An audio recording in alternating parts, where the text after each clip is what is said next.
por el componente monocítico, tiene la profilaxis al sistema nervioso central. Ay, sí, qué bueno que lo pusieron a grabar, se me había olvidado. A ver. Entonces, déjenme poner pantalla completa. Ok. Entonces, bueno,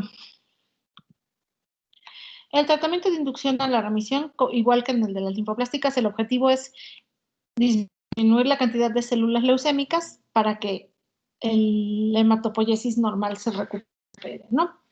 Estos son los criterios que utilizamos para hablar de remisión completa: menos del 5% de blastos en la médula ósea, que no haya blastos en la sangre periférica y más de 1000 neutrófilos, entre comillas, sin otras citopenias. Pueden tener un poquito de trombocitopenia, que es lo más común, y bueno, anemia y más o menos. Aquí el tratamiento más, bueno, el fármaco más importante en el tratamiento de las mieloides es la citarabina. Vamos a utilizar citarabina en la inducción a 100 miligramos por metro cuadrado. Normalmente son 7-10 días de con un antracíclico, que son epirubicina, hidarubicina, daunorubicina. El más frecuente es hidarubicina. ¿Sí? No tienen que aprenderse esto, o sea, es nada más para que estén enterados. Posteriormente vamos a dar el tratamiento de postremisión, que también les decía, se llama de consolidación o intensificación. Aquí el objetivo es prolongar la remisión del paciente y la supervivencia, ¿no? Se da citarabina dosis alta, les decía yo, en la inducción se dan más o menos entre 100 a 150 miligramos por metro cuadrado. En la postremisión se da 1.5 gramos, hasta 3 gramos por metro cuadrado. Entonces la dosis es muchísimo más alta. El objetivo es, insisto, matar las células que hayan quedado, ¿no? Si el paciente tiene marcadores de mal pronóstico, entonces logra la remisión y vamos a irnos directamente al trasplante de médula ósea halogénico o autólogo. Si no tiene mal pronóstico, entonces sí podemos dar nada más quimioterapia y guardar el trasplante por si hay una recaída. En el tratamiento de mantenimiento o continuación, en realidad, les decía yo, en la mayor parte de las mieloides no se utiliza, ya que no mejora la supervivencia a largo plazo, siempre y cuando el tratamiento de consolidación ha sido suficiente. La única que sí lleva mantenimiento es la promielocítica, que ahorita vamos a ver los detalles. Aquí está. Entonces, ¿se acuerdan que alguien escribió algo? A ver, espérenme. La dosis de postremisión es de 1.5 a 3 gramos por metro cuadrado. ¿Sí? ¿Alguien tiene alguna otra duda? De nada.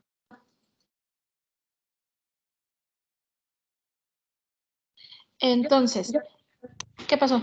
Es que reviso artículo, saben que esta enfermedad fácilmente los pacientes llegan al tratamiento. ¿A qué se debe? No, ok, otra vez, vuélvemela a hacer porque nada más oí la última parte y a qué se debe. Ah, perdón. ¿Sí me escucha? Sí, te escucho, ya te escucho bien. Es que revisé unos artículos y decían que los pacientes o sea, ya no llegan al tratamiento. ¿Que a qué se debe? ¿Pero a qué te refieres? ¿A los que tienen promielocítica o en general? Pues la leucemia mieloide. Bueno, la leucemia mieloide aguda, no entiendo a qué se refieren con que no llegan al tratamiento.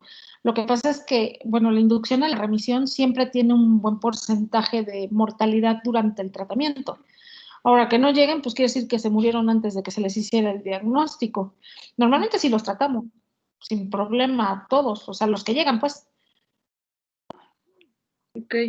No sé si a eso se refiere el artículo, que muchos pacientes, sobre todo, por ejemplo, las leucemias agudas mieloides en la tercera edad y las secundarias, que son en pacientes añosos, normalmente, a lo mejor es eso, no les damos a ellos tratamientos intensivos porque no los toleran, se mueren. Entonces damos tratamientos mucho menos intensivos. A lo mejor a eso se refería el artículo. ¿No te fijaste si era en personas de, Sí, pues, decía mayores de 65 años. claro, es por eso, no les podemos dar un tratamiento intensivo porque no lo aguantan, pues normalmente es en falla hepática o falla renal, pero es porque son añosos. A esos pacientes les damos otros tratamientos mucho menos intensivos como azacitidina, o sea, medicamentos más nuevos que no son tan intensos. O bien la misma citaramina, pero subcutánea, dosis bajitas, ya no con intención de curar, sino con intención de paliar. ¿Sí? Ok. Sí, doctora, gracias. Doctora, De nada. entonces en este caso, hablando de los pacientes de tercera edad en leucemias mieloides, si se implementara un tratamiento, ¿sería más probable que murieran por la misma leucemia o el tratamiento al ser tan, pues no sé, tan agresivo también podría matarlos? Pues pues son las dos cosas, ¿no? Por ejemplo, un paciente de 70 años, si yo le pongo los 7 días de quimioterapia, lo más probable es que se complique. Por la leucemia, por un lado, porque no tiene hematopoiesis, pero por lo intenso del tratamiento por el otro. O sea, literalmente no lo aguantan, por decirlo de alguna forma. Normalmente hacen falla orgánica múltiple y fallecen con tratamientos tan intensivos. Entonces, lo que uno hace es bajar la intensidad, ya no se les ofrece un tratamiento curativo, como sería en un paciente más joven, pero sí les ofreces, pues, paliativo, ¿no? Finalmente, uno sabe que con esas dosis bajas, el paciente eventualmente no va a responder. No sé si me explico. Sí, doctora. Ok. ¿Y Ey. el pronóstico de vida de esos pacientes, de los que se les diagnostica leucemia mayores de 65 años, cuál es su pronóstico de vida? Si el tratamiento es completamente paliativo y no responden bien a él, normalmente la sobrevida de esos pacientes es de 3 a 6 meses, con paliativo. Hay pacientes que les ponemos citaramina a dosis bajitas y les va súper bien y medio logran controlar la enfermedad y viven mucho más. Pero el promedio es eso, 3 a 6 meses. ¿Y si responde bien al tratamiento? Pues pueden vivir mucho más, pueden vivir años. Depende del paciente, depende qué tan, ahora sí aunque suene mamón, qué tan fit sean, o sea, qué tan... No es lo mismo un paciente de 70 años con sobrepeso, diabético, hipertenso, con todas las comorbilidades, a uno igual de 70 años que no tiene ninguna comorbilidad. Entonces, ahora sí que depende del paciente. Ok, gracias, doctora. De nada. Bueno, la leucemia aguda promielocítica, acuérdense que es la translocación 15-17, evita que el neutrófilo pueda utilizar el ácido holotransretinoico para continuar su maduración. Entonces, en estos pacientes se les da el ATRA es vía oral, relativamente caro, cuesta unos 20,000 pesos el frasquito. 90% responden, son muy buenas respuestas. A los que solo se les daba ATRA, entonces recaían. Ahora lo que se está utilizando es ATRA más un antracíclico. Los antracíclicos es quimioterapia que es epirubicina, son de colores, son rojitas. Entonces, con esto logran una mejor respuesta. A los que tienen componente monocítico M4 y M5, podemos utilizar el etopósido, porque tenipósido no hay aquí en México, pero el etopósido sí lo tenemos, que son inhibidores de la topoisomerasa 2. Con eso responden un poquito mejor los pacientes con M4 y M5. Y ahí está, el tratamiento a continuación. En la M3 se me olvidó mencionar que le seguimos dando ATRA durante 2 años. Bueno, y finalmente tenemos a las leucemias híbridas, ¿sí? Estas empezaron a utilizar, este diagnóstico se empezó más que nada a ser mucho más frecuente cuando empezaron a hacer más inmunofenotipos. Hay 3 tipos. A ver si me sale mi dibujito. Déjenme, ¿dónde está? La pizarra, quiero la pizarra. Aquí está.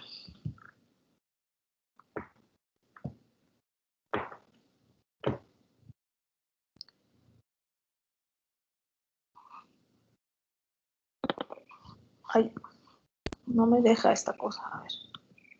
Muy bien. Entonces, les voy a dibujar. La primera, esto es un blasto medio chueco, ¿no? Aquí está su núcleo. Aquí están sus núcleos. ¿Sí ven la pizarra? Sí, doctora, sí se ve. Sí, doctora. Entonces, Si yo a este blasto, espérense, ya le puse su antenita mal puesta. Ya lo borré todo, no les digo. Nomás no soy buena para esto. Bueno, aquí está otra vez el blasto. Entonces aquí le pongo una antenita, otra antenita y otra antenita.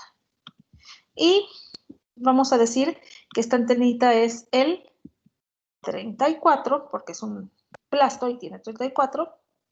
A esta le pongo un 19, CD19 y un CD10. ¿Qué blasto es? Primero, ¿linfoide o mieloide?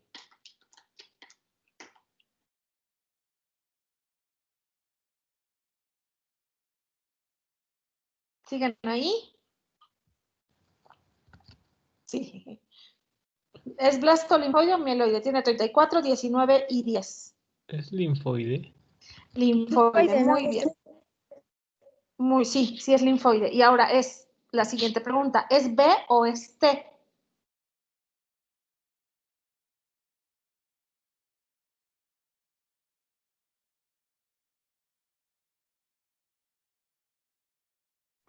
B. Es B. linfocito B, por el Es C, característico del CD19. Por las antenas. Tiene 19 y 10, ¿no? Entonces es un linfoide B. Pero si además de eso yo le pongo otras dos antenitas a este mismo blasto y les digo que estas dos antenitas extras es 33 y 13, ¿esos marcadores de qué son? ¿Mieloide? Mieloide. Entonces todos decimos, ¿qué onda con ese blasto, no? O sea, así que le está tirando para los dos lados. A esta leucemia se le llama leucemia de fenotipo mixto o bifenotípica. Tiene que cumplir el criterio de que tenga más del 10%. Ahorita vamos a ver los criterios. Ese es un tipo de leucemia híbrida. Ahora vamos a hacer otro tipo de leucemia híbrida. Entonces, de este lado, dibujo un blasto y luego dibujo otro blasto. Voy a poner sus antenitas nuevamente.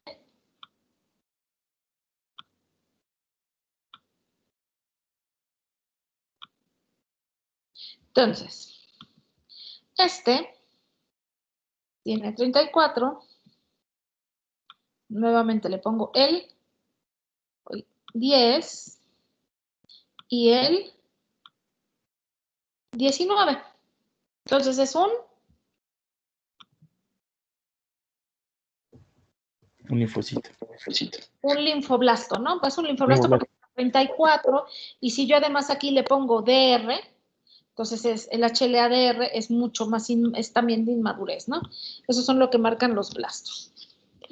Y aquí tengo otro que le puse 34, le pongo 33, por decir algo, y le pongo 13. ¿Ese cuál es?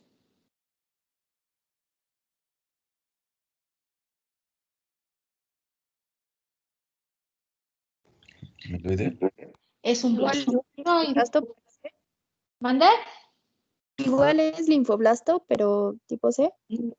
Este no. El segundo que les dibujé es un mieloblasto. Precisamente, acuérdense, el 33 marca la gem y el 13 también marca de mieloide. Entonces, ese es un mieloblasto. Vamos a moverlo. Ay, no. Quiero poner el de texto acá y no se deja. Como siempre, no lo puedo mover. Bueno, le voy a escribir. Ahí está. Esta es una leucemia lineal. No, sí. Es una leucemia bilineal, es decir, tiene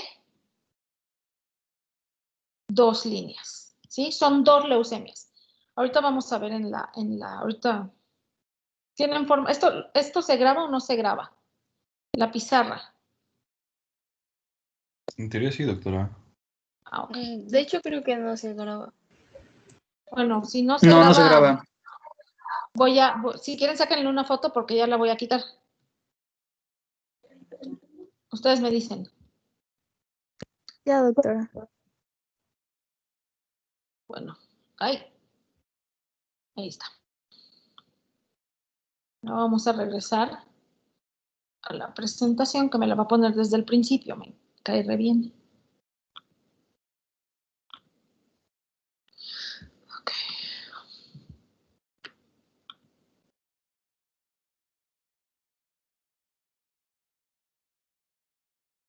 Ya ven, les dije que me la iba a poner desde el principio.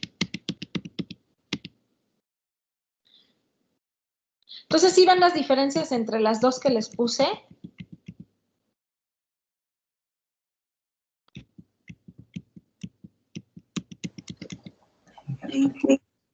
Sí, doctora. Pues lo que son los CDs, ¿no? Los cluster differentiation. A ver, repítame tu pregunta, porfis. No, no era pregunta, solo que, pues en sí, lo que cambia del tipo de leucemia es por el CD, ¿no? Claro, o sea, hay leucemias, si en un mundo ideal tendríamos puras leucemias que son de la línea linfoide o puras leucemias que son de la línea mieloide. Estas son las híbridas. Yo de broma digo que son las bisexuales porque le tiran para los dos lados, ¿no?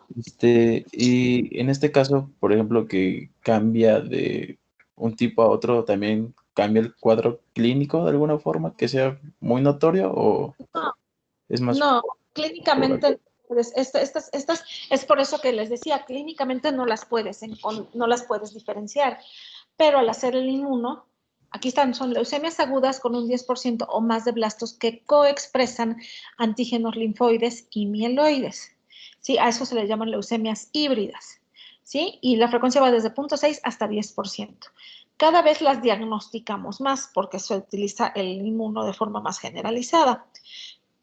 Y aquí se van a distinguir tres grupos, los primeros dos que ya se los puse. La leucemia bifenotípica, en la que hay una sola población leucémica que expresa o coexpresa marcadores linfoides y mieloides, es decir, una célula o una clona de células que tienen marcadores tanto linfoides como mieloides. A diferencia de la bilineal, en la bilineal se detectan dos poblaciones leucémicas, es decir, son dos clonas, que una va a tener por separado características mieloides y la otra linfoides. El tercer grupo, que no se los dibujé porque no tiene sentido, se le llama el cambio de fenotipo, yo le llamo las infieles, ¿sí? Es decir, tengo un paciente con una leucemia linfoblástica ya bien diagnosticada, que le estoy dando tratamiento, y cuando recae, en vez de recaer linfoide, recae mieloide, o al revés, era mieloide y cuando recae linfoide, ¿sí? Esos son los tres tipos de híbridas. Aquí en realidad el tratamiento se da con base en la que predomine. Por ejemplo, si son más marcadores linfoides, tú le das la inducción del linfoide con la consolidación de mieloide, o al revés, depende de, ahí sí el tratamiento es muy personalizado, ¿no? Para la leucemia del paciente. Y esta es la última, no sé si tengan alguna duda. Doctora, el pronóstico en estos pacientes que tienen este tipo de leucemias híbridas, ¿cuál es? Malo, malo, malote. Normalmente son leucemias muy agresivas que recaen con mucha frecuencia. O sea, el pronóstico no es nada bueno. Gracias, doctora. De nada. ¿Alguna otra pregunta que tengan? Yo, doctora, disculpe, ¿no podría repetir el primer tipo que explicó antes de la bilineal? Es que no me quedó muy claro. En la bifenotípica o de fenotipo mixto tienes una célula, es decir, una clona que tiene marcadores tanto linfoides como mieloides en la misma célula, a diferencia de la bilineal, que la bilineal en realidad son como dos leucemias en el mismo paciente. ¿Sí? Sí, ya me quedó claro, doctora, gracias. De nada. ¿Alguna otra pregunta que tengan? Yo, doctora, tengo una pregunta. ¿Tienes ¿A una? sí, ¿a qué edad se presentan en las híbridas? No Igual. tienen predominio de O sea, edad. Nosotros hemos tenido niños y hemos tenido adultos. ok. En Entonces, realidad no hay como tal un predominio de edad. gracias, doctora. De nada. ¿Alguna otra pregunta que tengan? Ah, miren, ya les mandaron la foto al grupo de mis bonitos dibujos. Ok.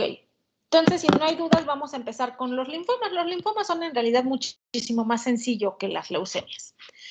No, aquí no nos metemos tanto con translocaciones, sí son importantes, pero ya no, ni con CDs nos metemos tanto. No, bueno, esta ya la vimos, ya hablamos de las leucemias agudas, mieloides y linfoides. Más adelante vamos a hablar de las crónicas y ahora vamos a pasar al linfoma de Hodgkin y no Hodgkin. Entonces, bueno, la definición de los linfomas, esta definición no sirve de neoplasia de células nativas del tejido linfoide. Tejido linfoide que puede ser primario o secundario. ¿Cuál es el tejido linfoide primario?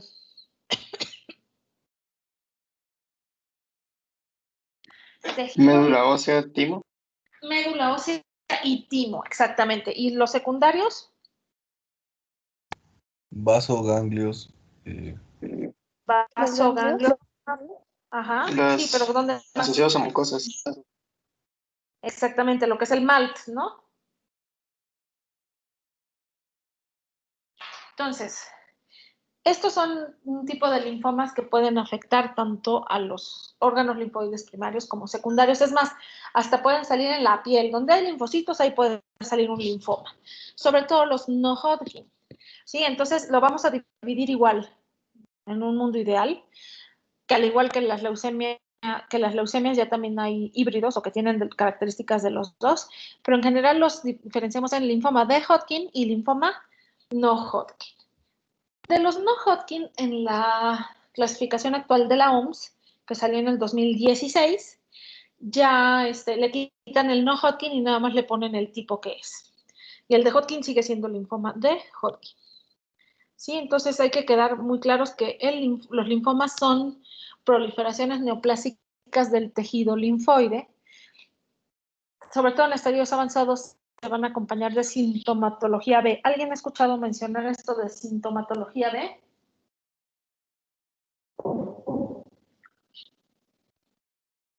Creo que no, doctora. Nadie. Bueno, los síntomas B van a Yo, venir más lo adelante. de fiebre de 38 de... Es que no podía activar el micrófono, perdón. Ajá. Fiebre de 38 grados centígrados, de pérdida de peso de más del 10% y de diaforesis... Profusa. Eso. Diaforesis profusa. Sí, acuérdense, la fiebre es de 38 grados, mayor a 38 grados centígrados, y la característica es generalmente es entre vespertina y nocturna. Puede ser cíclica, puede que no, pero así es la fiebre. Exactamente, la pérdida de peso, más del 10% del peso corporal en 6 meses. Ojo, porque luego los pacientes dicen, ay, he bajado un montón de peso, y les preguntas cuántos kilos y te dicen 1. Y además pesan 110 kilos, ¿no? Entonces hay que preguntar siempre cuánto pesaba y cuánto pesa ahora y el tiempo en que los perdió. Y también si no es voluntaria, es decir, se mató de hambre y hizo una dietota, pues es lógico que baje de peso, ¿no? Y la diaforesis. Entonces, sobre todo en estadios avanzados va a haber sintomatología B, más adenomegalias. Las adenomegalias van a ser firmes, de consistencia le llaman aulada, generalmente indoloras. O sea, si tiene un bolobán de 10 centímetros en el cuello, pues sí le va a doler, ¿no? Pero en general no duelen, ¿sí? Y además, muy importante, no están fijas a planos profundos. Se puede decir que hasta cierto punto son móviles, no que las vayas a cambiar de lugar, pero sí no están fijas, no es un plastrón ahí horrible. Sobre todo los linfomas que son de linfocitos B se pueden asociar a enfermedades autoinmunes, como la PTI o la anemia hemolítica autoinmune, es relativamente frecuente. La etiología es desconocida. Se han involucrado varios virus, sobre todo el de Epstein-Barr y el citomegalovirus, con algunos tipos de linfomas. Y bueno, la genética se refiere a las translocaciones que ya habíamos comentado. Y muchos de estos linfomas van a tener un bloqueo en la apoptosis. Entonces, este es un folículo, ganglio normal, ¿no? Que vemos ahí folículos primarios y folículos secundarios. ¿Cuál es la diferencia entre uno y otro?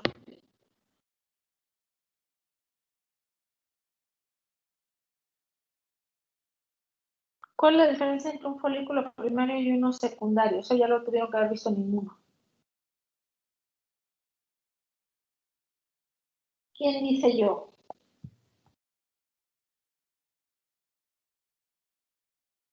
¿Nadie?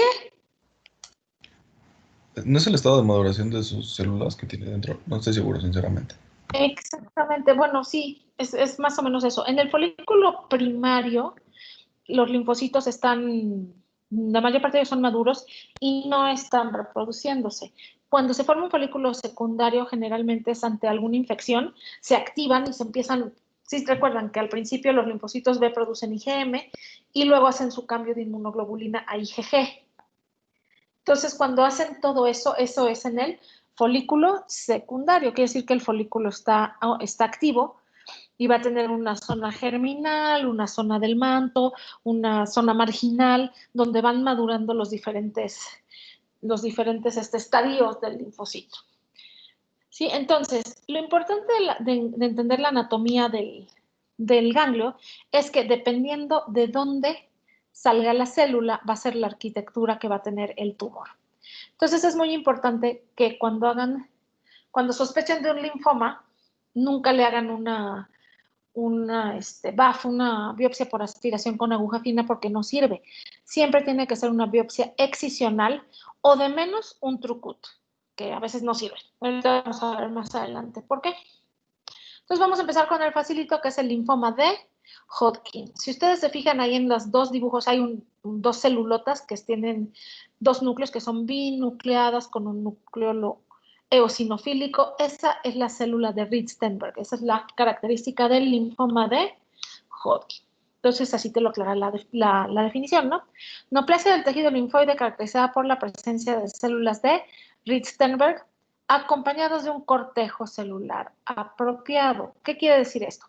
La célula de Ritz-Stenberg es la neoplásica, pero va a producir, entre otros factores de necrosis tumoral, va a producir muchas citocinas que hacen que vengan células inflamatorias, linfocitos, macrófagos, basófilos, eosinófilos, y eso es lo que va a conformar la mayor parte del tumor. De tal forma que si yo hago un BAF, ¿qué va a pasar?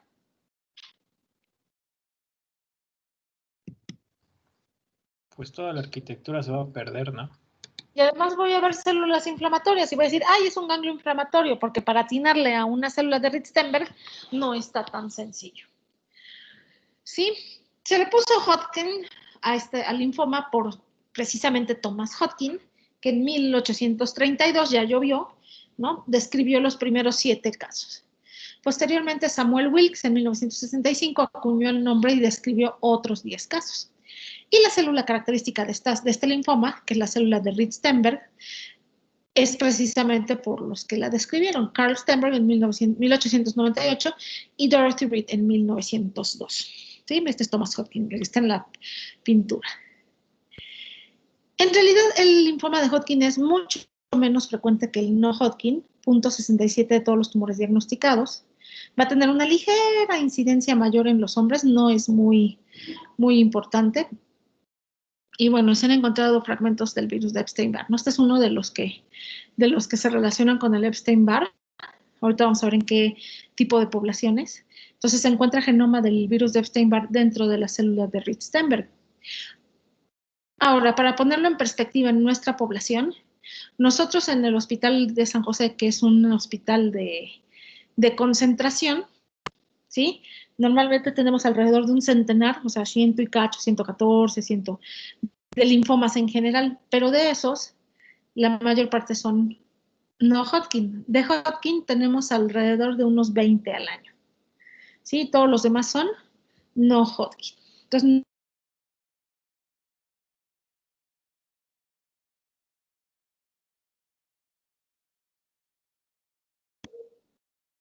¿siguen ahí? Creo que se dejó. ¿Sí me escuchan? Sí, aquí estamos. Se cortó De repente, cuando dijo no Hodgkin. Sí, de repente como que me hizo feo. Si se vuelve a cortar como la otra vez, lo que vamos a hacer es que todos nos salimos y yo empiezo otra sesión, porque eso fue lo que pasó también con el otro grupo. No sé qué está pasando. Pero bueno, seguimos aquí Sí, doctora. entonces. Dice 2 a 4 casos por 100,000 habitantes en Estados Unidos, 2006, 7,370 casos nuevos, va subiendo, ¿no? 2007, muertes 1,480. En México hay un registro nacional de neoplasias, nada más que el problema es que casi nadie registra nada. Aquí en México no tenemos esa costumbre, ¿no? 1,290 casos nuevos. Les decía yo que ya voy a actualizar esa incidencia, ¿no? Algo más reciente, ¿no? Lo hice y ya no lo he hecho. Ahora, en países como el nuestro, ¿a qué me refiero con países como el nuestro?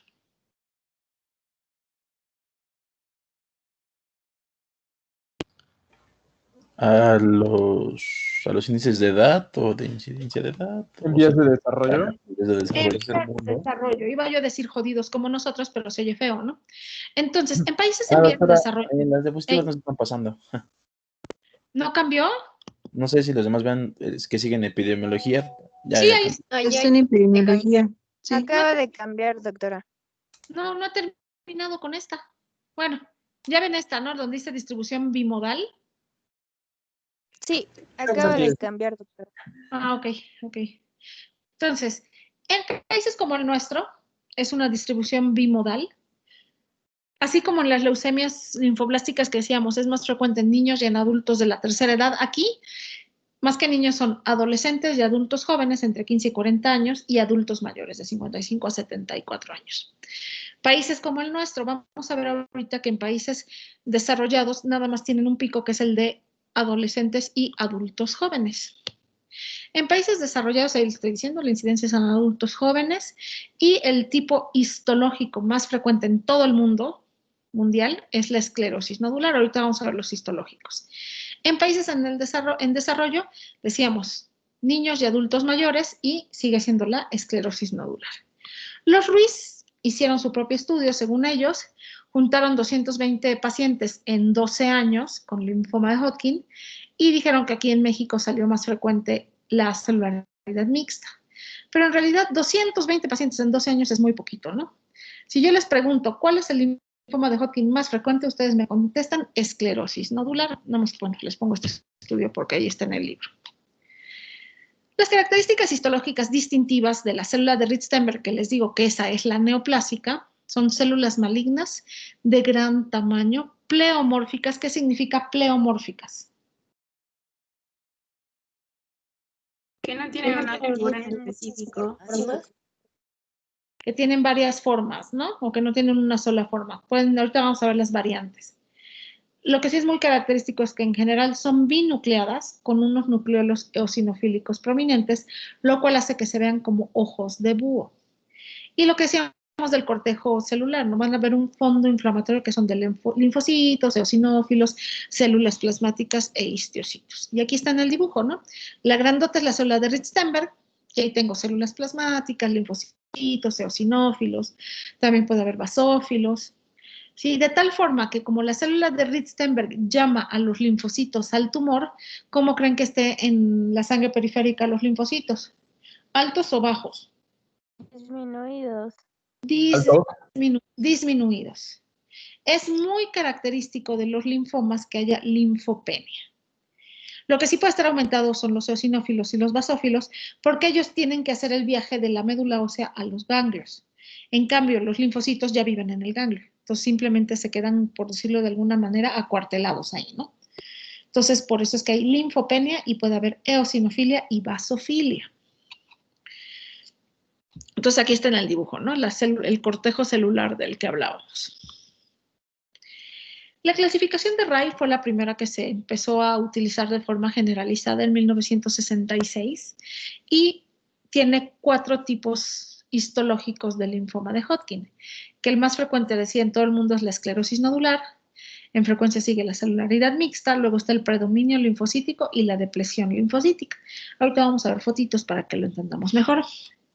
Más adelante, decía, esta fue la primera, más adelante entra la clasificación de la OMS, ¿sí? O de la WHO, ¿no? World Health Organization, ¿no? Es la OMS. Y va a dividir a los linfomas en clásico y no clásico. El linfoma de Hodgkin clásico es la mismita que la clasificación de Ray. Esclerosis nodular, celularidad mixta, depresión linfocítica y predominio linfocítico. Pero aquí entra en el no clásico un subtipo histológico que tiene características especiales que ahorita vamos a ver, que se llama predominio linfocítico nodular. Si ustedes recuerdan cuando vimos las leucemias agudas, ¿qué le agregó la OMS a la clasificación? Porque teníamos la FAB, ¿no? Y luego llega la OMS y agrega otra cosa. ¿Qué agregó? ¿Qué tiene que ver con lo que les pregunté hace unos ratos cuando hice los blastitos?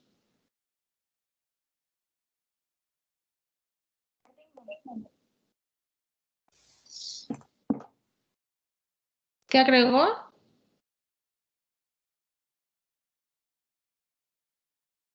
¿Nadie? Que son dos líneas, ¿no? Que es linfocítico y nodular. Que son dos líneas. No entendí.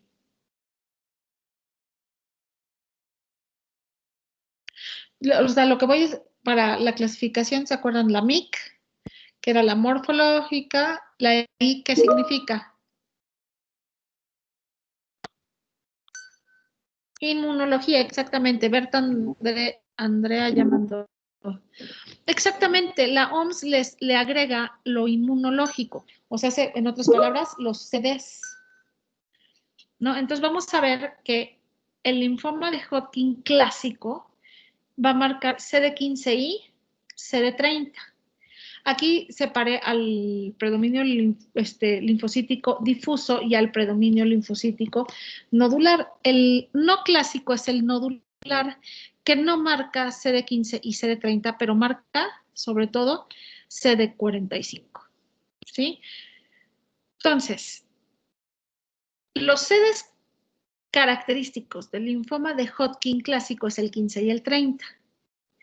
El no clásico es un linfoma de Hodgkin porque tiene la célula de Ritztenberg, pero esta no va a marcar ni 15 ni 30, sino va a marcar 45, lo que más a un linfoma no Hodgkin. ¿Sí me explico? ¿Puede repetirlo de nuevo, por favor? Ok. A lo que, bueno. El linfoma de Hodgkin clásico, me regreso un momento. A ver, no quiero regresar. El linfoma de Hodgkin clásico, la WHO, lo divide en clásico y no clásico. El clásico, o sea, esos 4 que están ahí, característicamente marcan el CD15 y el CD30, de forma característica. Pero cuando empezaron a hacer los estudios de inmuno de forma más generalizada, en el linfoma se llama inmunohistoquímica, ¿sí? El no clásico, o sea, el predominio linfocítico nodular, se dieron cuenta que no marcaba 15 y 30, sino que marcaba 45. ¿Sí? Entonces, sigue siendo un linfoma de Hodgkin porque tiene la célula de Ritztenberg, pero no marca los sedes clásicos, por eso le pusieron no clásico, al de predominio linfocítico nodular. ¿Sí me expliqué? Sí, doctora, muchas gracias. No, de nada. Sí. Entonces, todos los linfomas de Hodgkin clásico van a marcar 15 y 30, solamente el predominio linfocítico nodular no. Y por eso mismo lo pusieron no clásico. Aquí están los diferentes tipos Doctora, de... Hey. Una pregunta, perdón. En la última edición del RUI se menciona que también tienen el CD79A. No sé si esta sea, o sea, como otra variante. El 79A también marca linfocito. Nada más que no se los puse para no hacerlos más pelotas, pero 79A es porque son linfocitos finalmente. Gracias, doctora. Perdón. No, está bien, de nada. Entonces, aquí están los tipos más frecuentes de células de Ritztenberg, las variantes. ¿Sí? La clásica, que es la que vemos, tenía como 80,000 mensajes.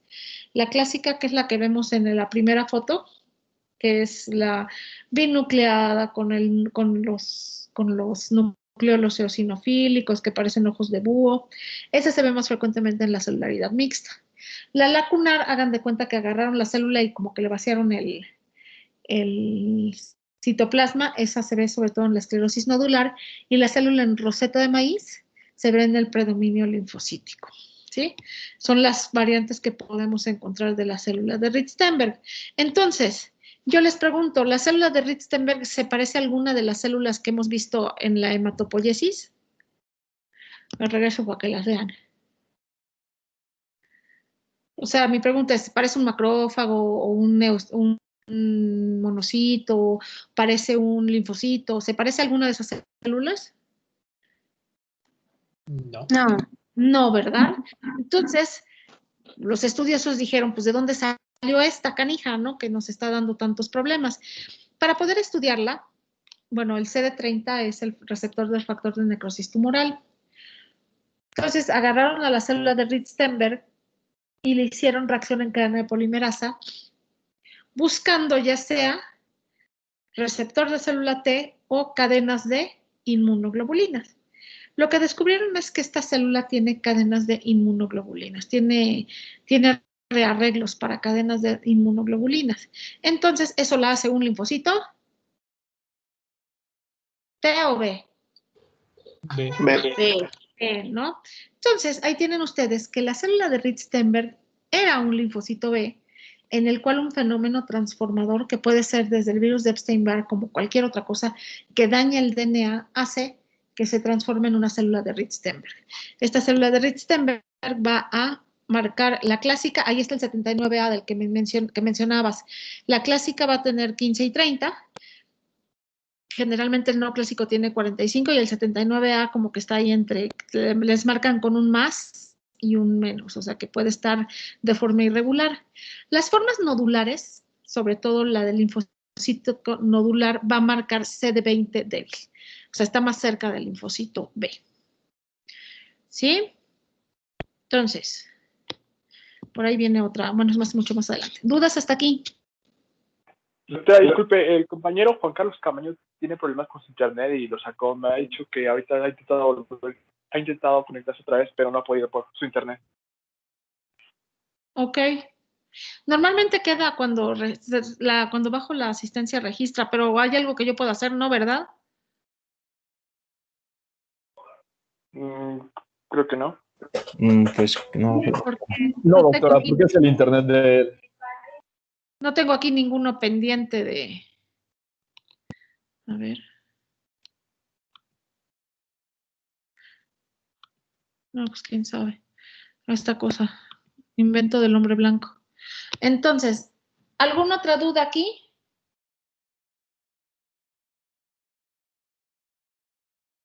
Yo, doctora, en cuanto a las variaciones celulares, dijo que la célula lacunar, la que se veía como sin citoplasma, estaba más en la esclerosis nodular. O sea, puede aparecer la célula típica, la de ojos de búho, o bien puede aparecer esta variable.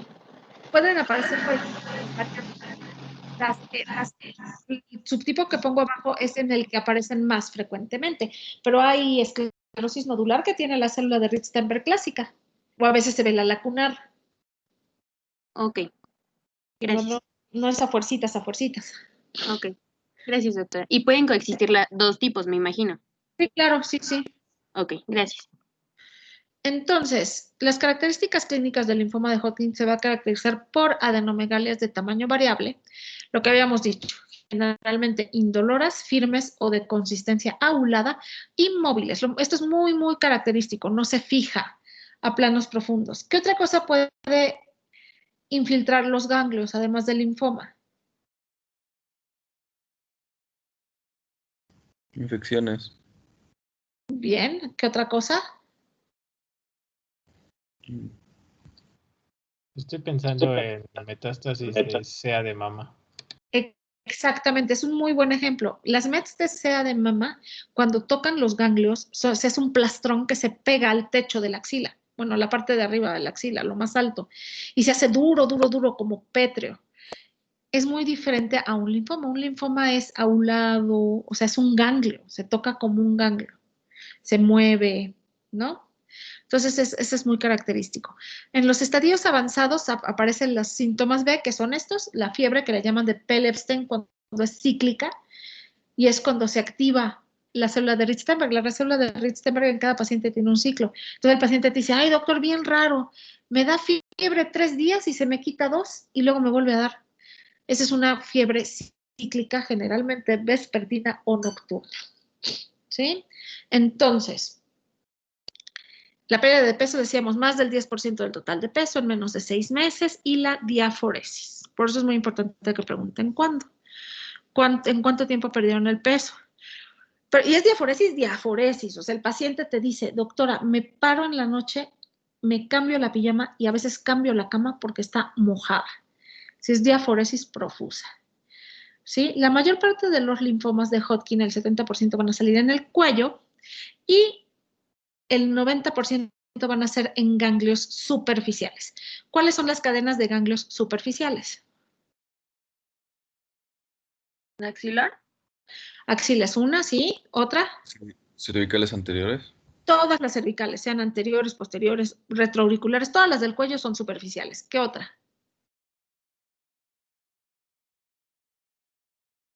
¿Inguinales? Inguinales.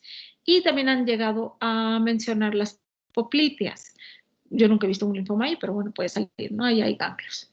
Y las profundas, los ganglios profundos son los que se encuentran en el mediastino anterior, que son los ganglios paratraqueales y traqueobronquiales, y también tenemos ganglios en el retroperitoneo. Esos dos, los mediastinales y en el retroperitoneo, se les llama profundos. Entonces, en la esclerosis nodular, casi siempre el 50% de los pacientes van a tener involucro en los ganglios del mediastino.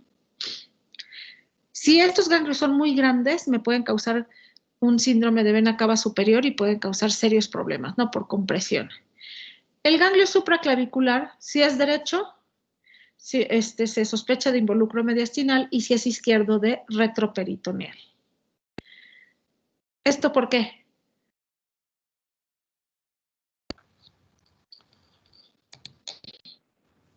No estoy seguro, pero creo que es porque del lado izquierdo está el conducto torácico. Exactamente. Es el simple drenaje, ¿no? Del drenaje linfático. Entonces, ¿sí saben cómo palpar los ganglios supraclaviculares?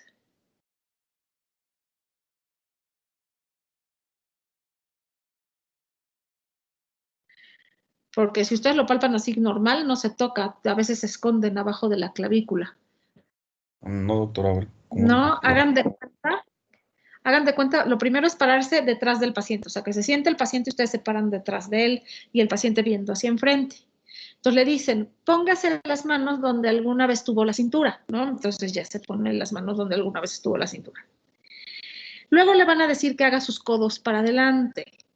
La mayor parte de los pacientes lo van a echar para atrás por alguna razón, entonces ustedes le empujan el codo para adelante. Entonces pónganse el mano donde alguna vez tuvieron la cintura y hagan su codo para adelante, ahí se abre el espacio supraclavicular y ahí pueden palpar muy bien el ganglio. ¿Sí me expliqué? Sí, doctora. Entonces, así es como se palpa. No sé por qué hacen los codos para atrás. Hagan sus codos para adelante y pum, los echan para atrás. No, para adelante, ya se los empujan, ¿no? Entonces, bueno, ahí hay una foto de un ejemplo, ¿no? Los tumores en el cuello pueden llegar a medir más de 10 centímetros. Son de crecimiento generalmente rápido, los linfomas de Hodgkin. ¿Cómo ven esa radiografía? Un ensanchamiento del mediastino franco, ¿no? Exactamente. Ahí es donde estarían los ganglios mediastinales, ¿no? Ahí franco se ve, ¿no? Aquí también pueden, hasta no lo habíamos mencionado, también puede haber esplenomegalia. Normalmente palpamos el vaso. No. No. Exactamente, el vaso no se debe poder palpar. Bueno, diagnóstico diferencial, como habíamos dicho, ¿qué puede infiltrar los ganglios? Bueno, muy bien, me dijeron, etiologías infecciosas y parasitarias, mononucleosis infecciosa, que es por Epstein-Barr o citomegalovirus, tuberculosis, toxoplasmosis. Algún día voy a agregar ahí la histoplasmosis, relativamente frecuente en los pacientes con VIH. Etiologías autoinmunes, las enfermedades autoinmunes que de reuma también pueden cursar con adenomegalias, ¿sí? Etiologías neoplásicas, bueno, el diagnóstico diferencial principal sería el no-Hodgkin, o bien, como también ya dijeron, metástasis, ¿no? De algún tumor que no sea hematológico. ¿Y qué razón? Vamos a tener que quedarnos aquí. Ahora sí, la próxima clase tenemos que acabar todas estas diapos. Bueno, ya nos faltan tantísimas. Es que esta clase es muy larga. ¿Dudas que tengan hasta aquí? Porque ya son 3 para las 6 y no quiero que vayan que tengan otra clase. ¿Alguna duda?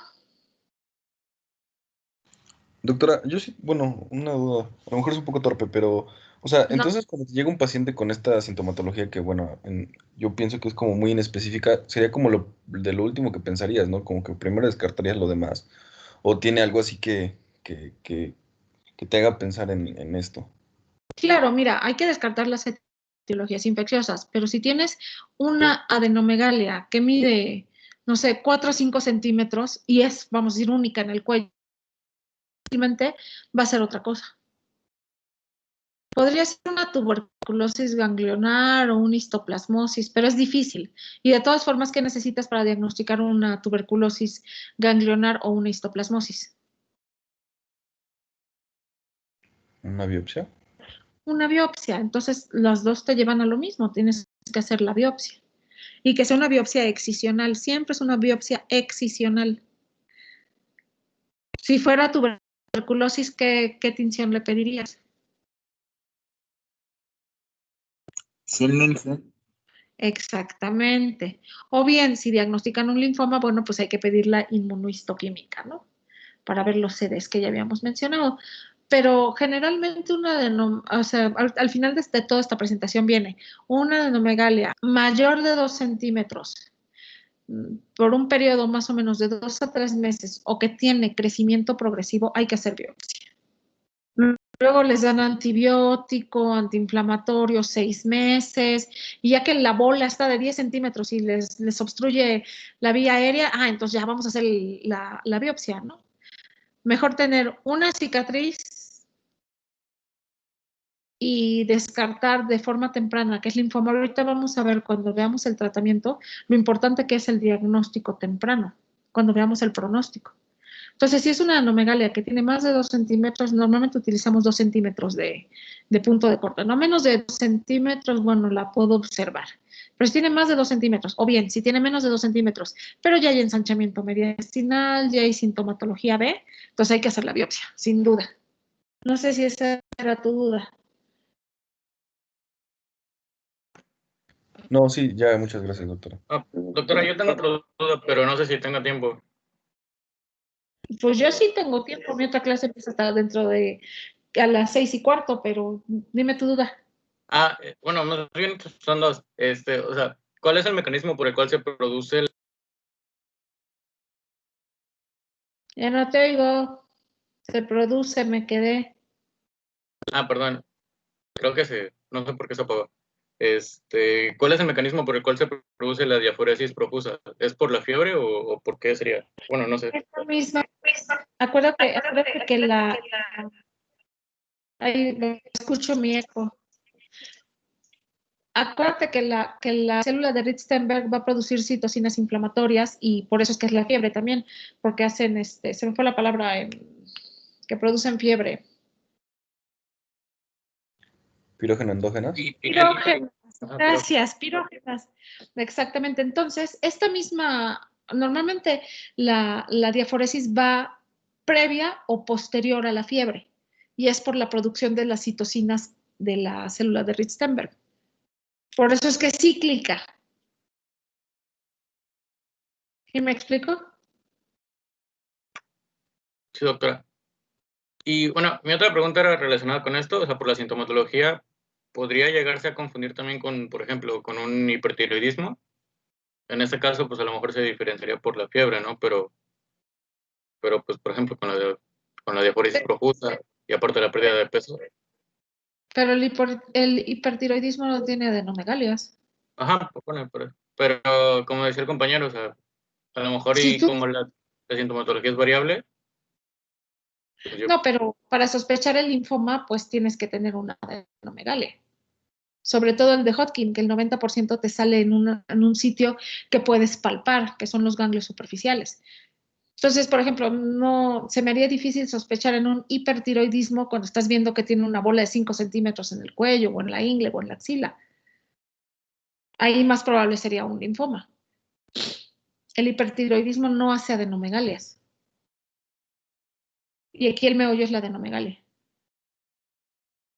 ¿Sí? Sí, doctora. Muchas gracias. De nada. ¿Alguien tiene alguna otra duda?